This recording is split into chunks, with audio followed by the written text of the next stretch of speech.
семье Костиных яйца красят всей семьей. Для них это традиция. В праздник в доме собирается вся родня. За семейным ужином забывается все плохое, чтобы дать начало чему-то новому, светлому. Радость праздников, праздники, торжество из торжеств.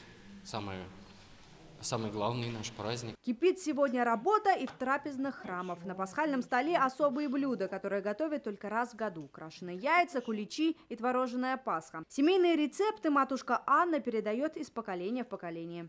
Пасха называется царская. Это передала мне его еще сестра моя старшая, матушка Светлана. Я его 20 лет уже делаю этот рецепт. Мне очень нравится, моим детям он очень нравится.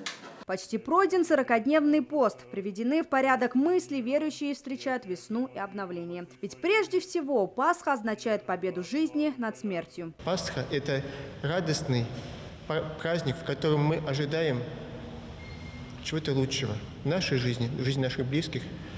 Мы ожидаем Божьей милости, которую Господь дает каждому из нас.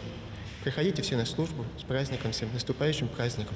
Сегодня Страстная пятница, а в воскресенье уже большой праздник. Праздничные службы во всех храмах Татарстана начнутся в 11 вечера, а крестный ход в 12 часов ночи.